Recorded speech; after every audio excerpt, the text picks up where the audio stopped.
Olá, pessoal! Estamos aqui para mais uma edição do nosso PodMed Plus, hoje com a doutora Ana Cláudia Zimmermann, ginecologista, que vem aqui bater um papo com a gente sobre rejuvenescimento íntimo estético funcional. Tudo bem, doutora? Olá, tudo bem? Seja bem-vinda! Obrigada pelo convite, Lê. Imagina, é um prazer ter você aqui, ainda mais para falar desse tema que eu acho que está tão em alta, né? As pessoas têm falado tanto agora em rejuvenescimento íntimo e também essa parte estética, a parte funcional e até um tanto polêmico, né, doutora? Doutora Ana? Ai, Ana, por favor. Um tanto polêmico, né? Tem gente que diz que é besteira, tem gente que diz que é importante. E aí vamos ouvir a opinião da especialista. O que é rejuvenescimento íntimo estético funcional? Porque a palavra é grande, né? Uhum. É um termão. Uma coisa é fato, é tendência. Então, quando eu comecei a trabalhar com isso, né, que faz algo como 5 anos, fui uma das primeiras pessoas aqui de Criciúma, quase ninguém conhecia, e muitas das minhas pacientes eram pacientes que realmente precisavam, né? Por exemplo, pacientes com câncer de mama, que não podem usar hormônio e tal. Hoje, todos os dias, eu recebo pacientes no meu consultório procurando por uma melhora, melhora não só estética, muitas vezes estética, né? Mas principalmente uma melhora de rejuvenescimento do ponto de vista funcional. Então, claro, a mulher hoje, antes a mulher de 40 anos era vovozinha. Hoje a mulher de 40 malha... Tá na flor da idade. Por favor, não me diga o contrário. É a melhor idade, gente. E aí essa mulher é uma mulher que ela malha todo dia, viagem, tem uma vida sexual super ativa, né? Então, essa mulher, ela tá procurando por prolongar a vida sexual dela com qualidade. Algo que há alguns anos isso não acontecia, né? Então, a gente poderia, de repente, para deixar mais fácil para quem tá nos ouvindo, dividir e abordar primeiro a parte estética ou primeiro a parte funcional, tanto faz, e aí depois a outra parte? Claro, com certeza. Então, vamos começar falando da parte estética, porque tem muita gente que diz que não vale a pena, mas ao mesmo tempo a gente sabe que tem muita mulher insatisfeita com a sua pepeca. Existe um padrão de pepeca? Existe padrão. Com certeza existe padrão. Tem concurso disso, inclusive. Sim. Meu Deus do céu. Agora, uma coisa é fato, né? Nada disso deve ser feito para agradar o marido, né? Acho que essa é ponto importante. Essa é a certeza inicial, né? Então, do ponto de vista estético, o que a gente pode fazer, né, Lê, para melhorar tudo isso? Então, quando a gente fala em estética, a gente fala da vulva, da parte externa, e aqui eu trouxe alguns modelos, né, minhas amigas, aí pra vocês, né? Eu ia dizer que elas são perfeitas, mas é muito, muito realista isso aqui, gente. Tô chocada. E cada uma perfeita na sua individualidade. Eu acho que essa é uma coisa importante. Eu gosto de falar para as pacientes que pepeca é igual nariz, né? Cada um tem o seu, são vários formatos e narizes combinam com cada paciente. Olha, vamos dar um close nisso aqui. A câmera que tá pegando essa aqui atrás de mim, mostra pra câmera o que seria aqui uma pepeca padrão. Tá bem. Então, essa aqui é uma vulva. Vulva é um nome bonito, né? Da parte externa, da genitália feminina. E é uma vulva que a gente tem o pequeno lábio pequenininho, que é esse lábio interno, o grande lábio que não tem flacidez, só que esse aqui é um modelo que tem um pouco de escurecimento. Certo. E aí aqui a gente pode entrar no primeiro procedimento, então, para conversar, que é do clareamento íntimo, né? Então, aqui essa região, por conta do atrito, de infecções genitais, tipo candidíase de repetição, depilação não adequada, tipo de pele de cada paciente, né? Questões hormonais também. Essa parte aqui costuma ficar escurecida, a face interna da coxa acaba ficando um pouco mais escurecida e às vezes gera um pouco de, digamos, constrangimento, assim, para as pacientes, né? Os tratamentos para clareamento dependem muito de cada fototipo, né? Da pele de cada paciente, mas um combo que eu adoro é a associação de laser, né, com peeling, ou 2 tipos de laser diferentes. Então, e dói? Dói nada. Tranquilo. Então, dói, tipo, menos que uma depilação a laser. Então tá. Tranquilo, gente. Tranquilo, bem, bem tranquilo.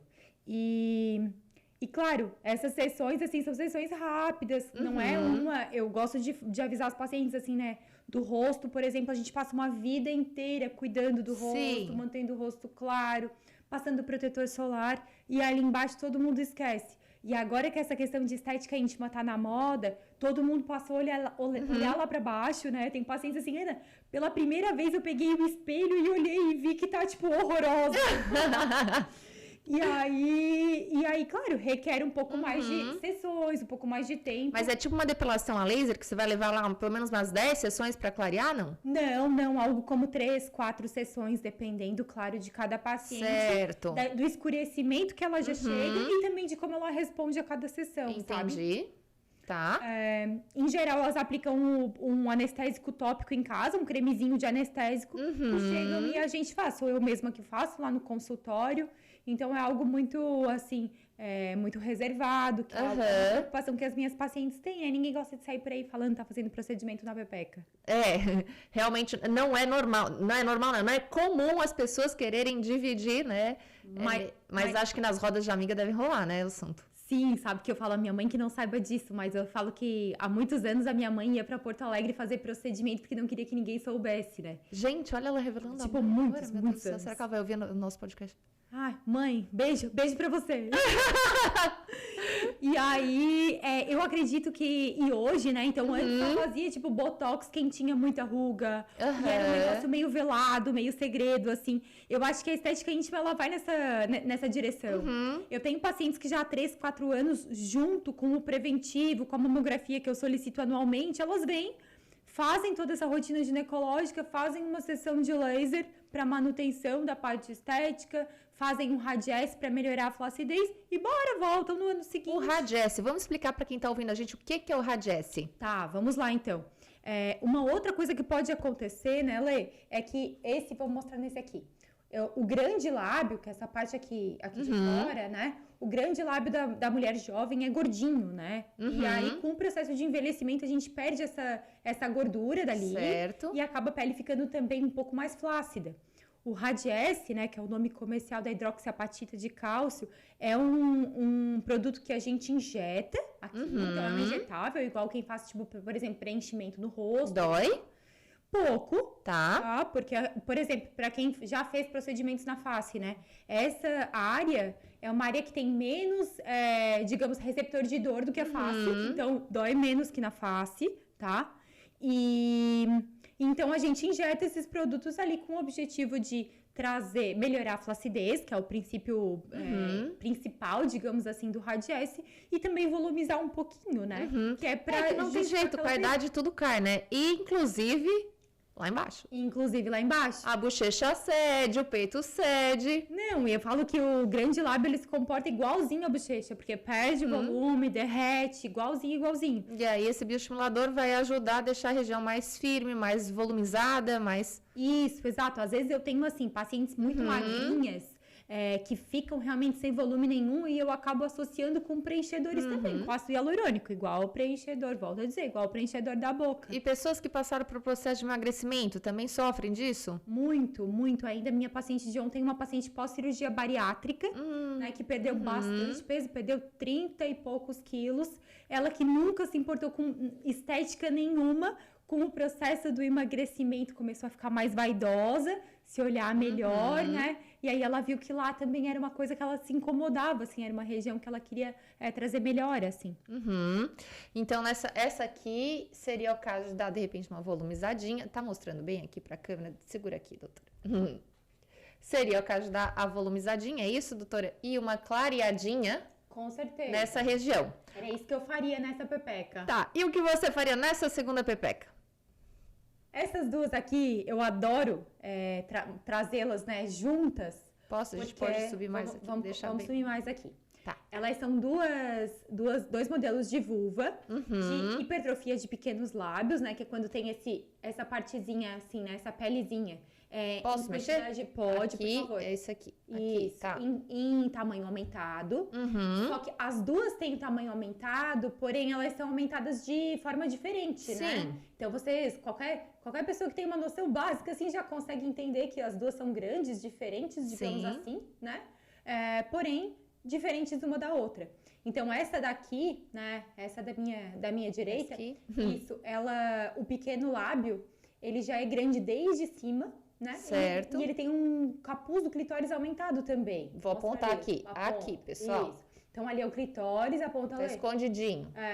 Isso, exato. E isso que tu falasse é muito importante. Ele tá escondidinho. Porque ele tá escondidinho, real. Certo. E eu, no meu dia a dia, né, no pós-operatório das pacientes, elas falam pra mim, Ana, hoje eu tenho mais prazer na minha relação sexual. Por quê? Porque antes o capuz do clitóris às vezes era tão escondidinho, redundante, que a glande, né, que é onde a gente sente prazer, ficava escondida. Né? Então, se eu puder, assim, de fato, a estética da região íntima não é para impactar na nossa sexualidade.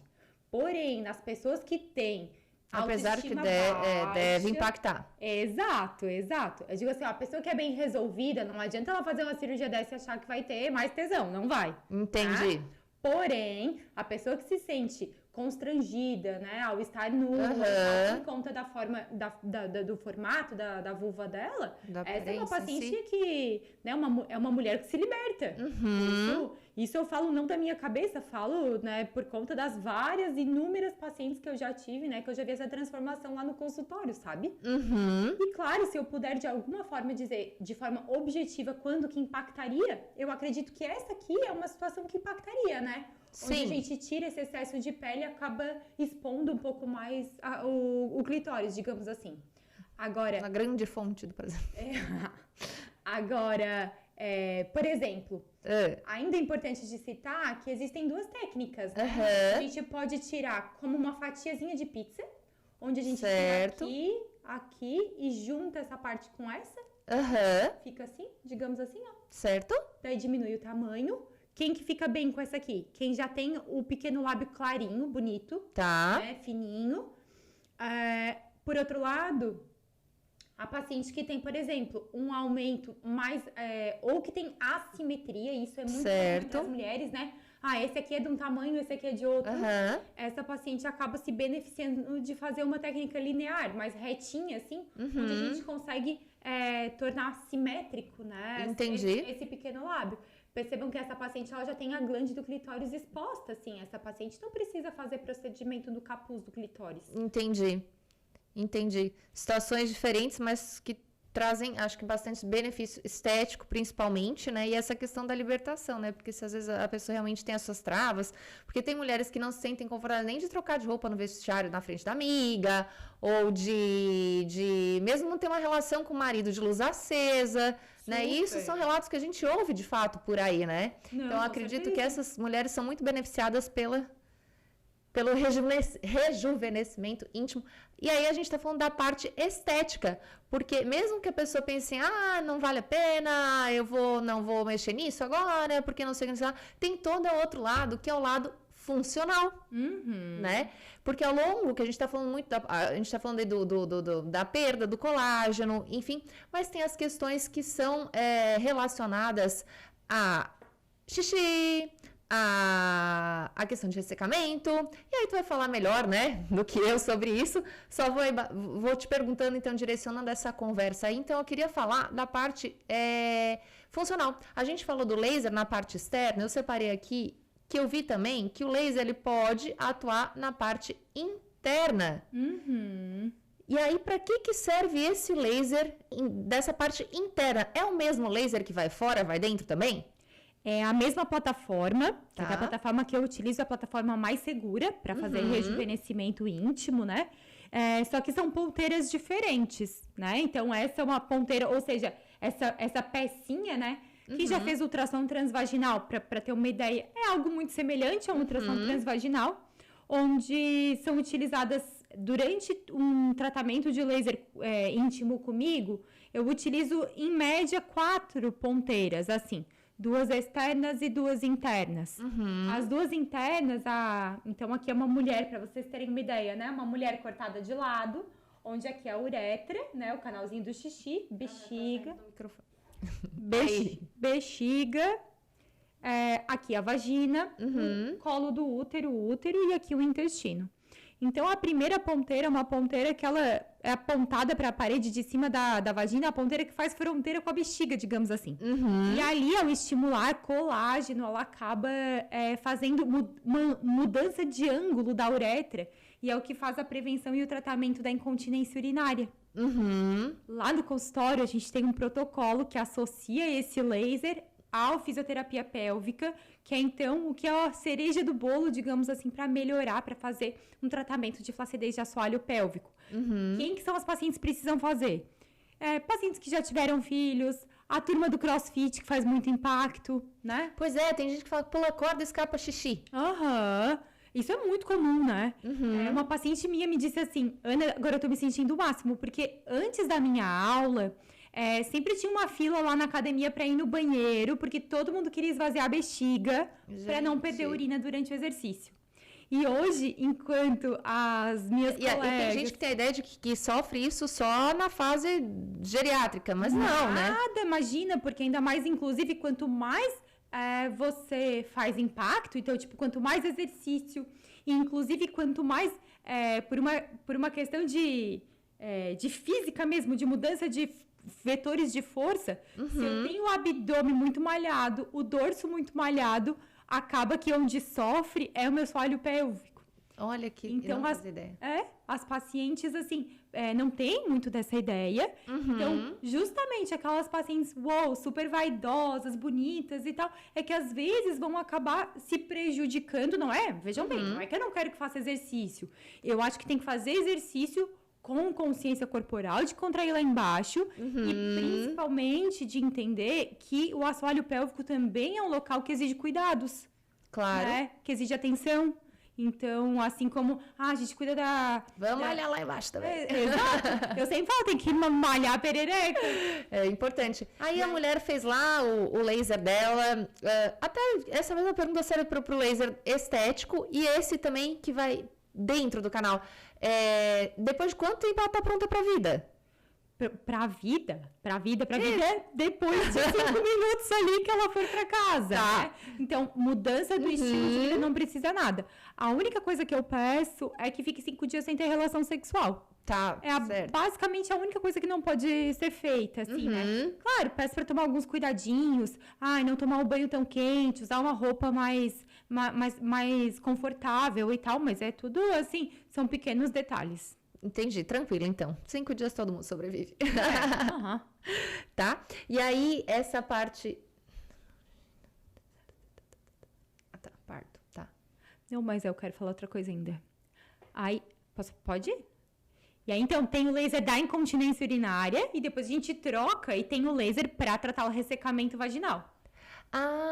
Tá. Que esse é o principal motivo que as mulheres fazem laser, me procuram para fazer o laser que é funcional, é com certeza para melhorar a lubrificação e para melhorar o tônus da vagina, para deixar a vagina mais apertadinha, digamos assim. Tá. Alô, turma da menopausa. Adoro fazer uma comparação com o rosto nessa parte também.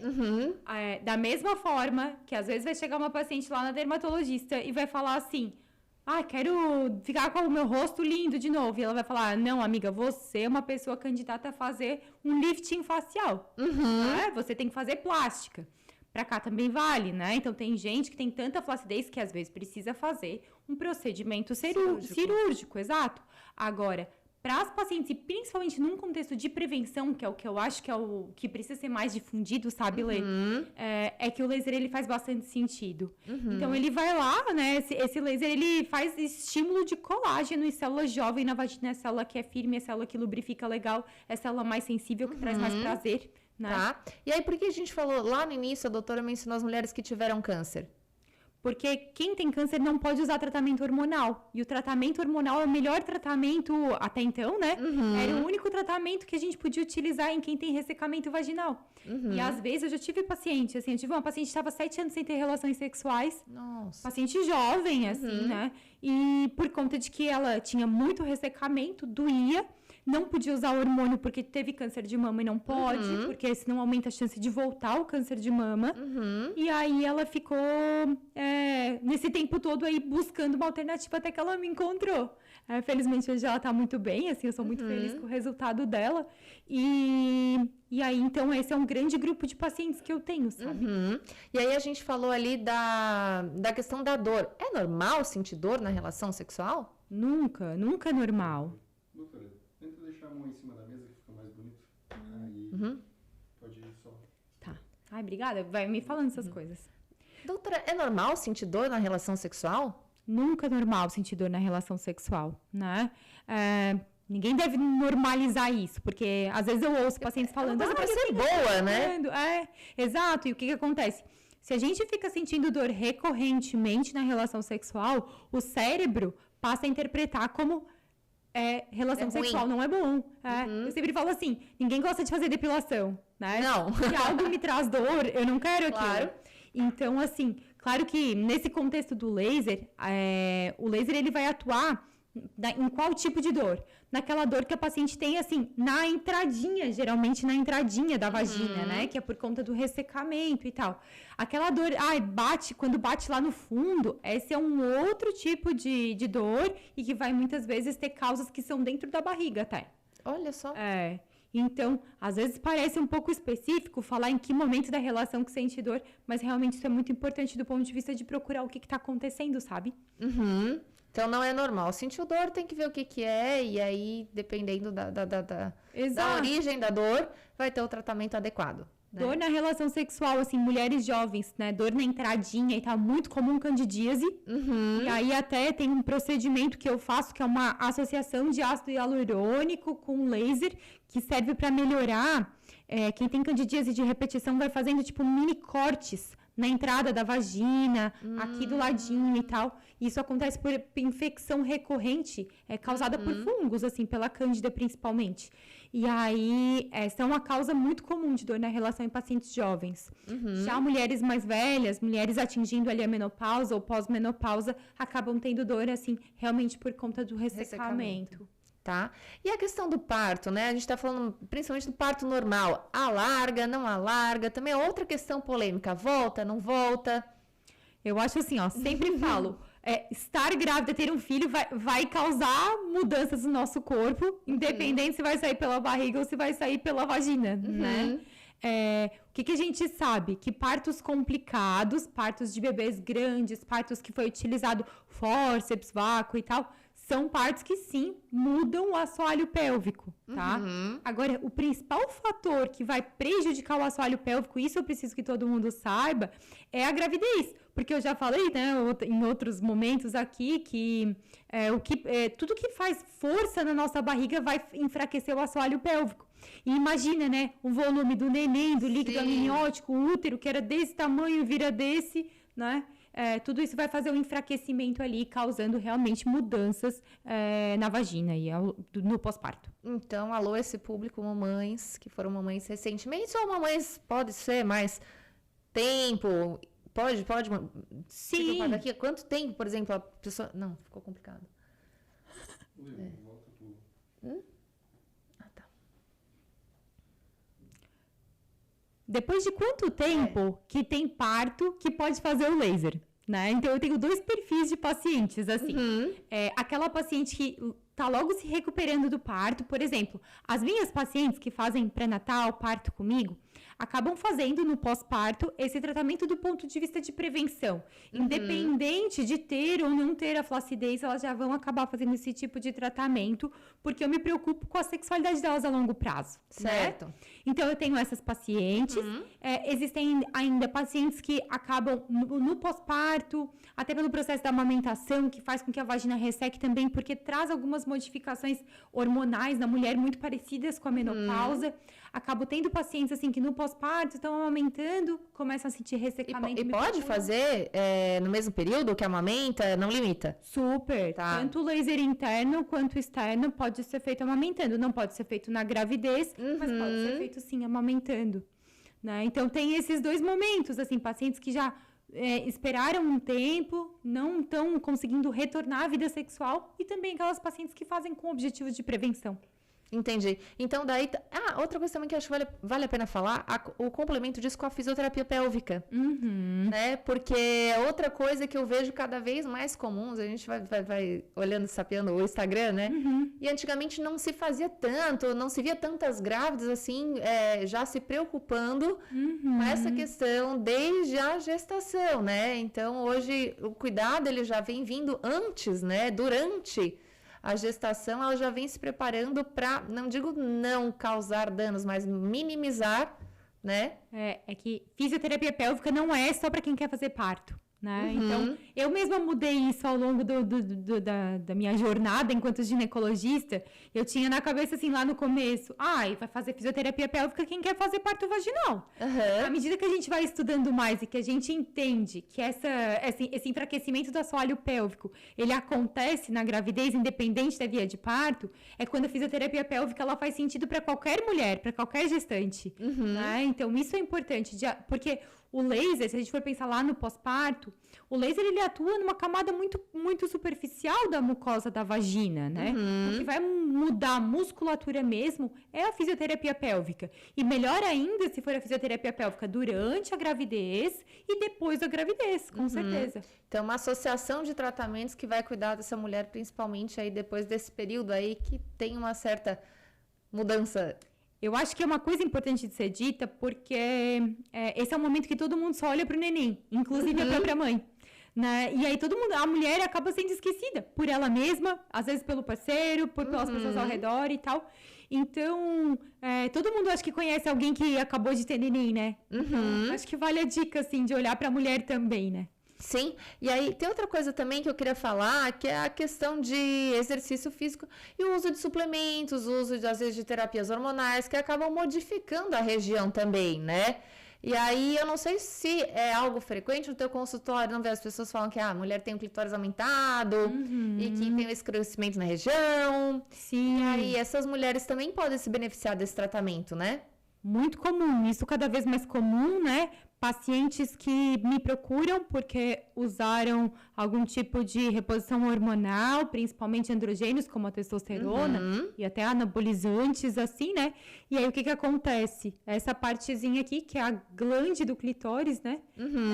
Acaba aumentando de tamanho, né? A pele é uma característica que toda mulher tem, é uma característica de cada mulher, não é alterada hormonalmente. Mas a glande, sim, né? Então, de fato, pode crescer. Pode crescer. Aliás, quase sempre cresce. Certo. Agora, se cresce a ponto de prejudicar a autoestima dessa mulher ou a ponto de ser perceptível, isso é uma questão muito pessoal, né? Eu vejo duas saídas, digamos assim, para esse tipo de paciente. Para aquele aumento discreto, mas que causa um constrangimento para a paciente, uma estratégia muito boa é assim, para a gente evitar de mexer no clitóris, porque tem essa questão da sensibilidade, que pode sim alterar. Então, quando a gente mexe no capuz do clitóris, não interfere na sexualidade. Agora, quando a gente mexe na glande do clitóris, aí sim, de fato, o potencial de orgasmo, tudo isso pode ficar alterado. Então, sempre que dá para não mexer ali, eu prefiro. E uma das formas de não mexer ali e ainda assim conseguir, digamos, harmonizar mais a região, às vezes preenchendo, né, o grande lábio lateralmente e acaba meio que escondendo mais o clitóris. E isso, nossa, já faz uma diferença. Várias pacientes ficam super satisfeitas com esse tipo de estratégia. Né? Outras ainda, aquelas pacientes que têm um clitóris muito, já um capuz do clitóris muito grande e cresce a glande também, essas pacientes, às vezes a gente atua só melhorando o capuz e também vão ficar satisfeitas. Agora, o que eu já tive? Isso é uma coisa que eu acho que vai acontecer muito mais nos próximos anos. Pacientes que fizeram labioplastia, né? Então foi retirado aqui, e aí usam anabolizante. Então ela tá aqui. Ela tá aqui, ó, tudo pequenininho, só que o clitóris começa a crescer, e aí fica tipo um pintinho, juro pra ti. Péssimo, assim, um resultado estético ruim e muito difícil de ser resolvido, sabe? Sim, me imagino, se não pode cortar. Quer dizer, pode? Não pode. Pode. Entendi. Poder pode, mas eu acho que é assim, de verdade, que não sei se vale a pena. Né? Aí fica assim, a pessoa usou o anabolizante, ficou lá com o corpão que ela queria, então a pessoa que prescreveu o anabolizante arrasou. E daí eu vou ser a pessoa que estragou a sexualidade dela, sabe? Entendi. Eu penso um pouco dessa forma. Então aqui é mais fácil de contornar a situação aqui. Com certeza. Tá. Nossa, impressionante, né, doutora? Que a gente fala de muita coisa quando a gente está falando de rejuvenescimento íntimo, estético, funcional. Então, para resumir, a gente falou aqui de laser, a gente falou de cirurgia, a gente falou de preenchimento, a gente falou de bioestimulador. tudo isso para beneficiar não só a estética, mas a funcionalidade mesmo da região que é tão importante, né? E aí, acho que é isso. Então, eu só queria deixar recado. Toda vez que alguém falar que, é porque esse dia é besteira, manda assistir esse podcast. Boa. Né, doutora? Quer deixar recado para quem está nos ouvindo? Eu acho que assim, que cada mulher, hoje, né, antes de tomar banho, olhe para si mesma e perceba se ela está satisfeita com o que ela vê. E se ela tá, realmente não faz sentido, né, procurar fazer esse tipo de procedimento. Agora, se ela olhar para ali e lembrar que um dia era mais bonito, que como ela queria voltar a ser daquela forma, eu acho que sim, ela tem que entender que existe tratamento para tudo isso, né? E algo que cada vez avança mais, é uma área da medicina que avança mais e que provavelmente a amiga dela, a companheira dela da academia já fez e ela nem sabe. Então, é olhar para lá como você olha para cá. É isso, doutora? Muito obrigada pela participação, doutora. Então, a gente fica por aqui com mais essa edição do PodMed Plus. Quem quiser seguir a gente no Instagram, @GoMedPlus. Quem quiser seguir a doutora é @AnaClaudiaGineco. Então, vou pedir, claro, para você deixar o seu joinha aqui embaixo. E quiser escrever algum comentário, a gente vai estar olhando sempre para poder responder vocês. Um abraço e até mais. Então um beijo, pessoal. Até lá no meu Instagram.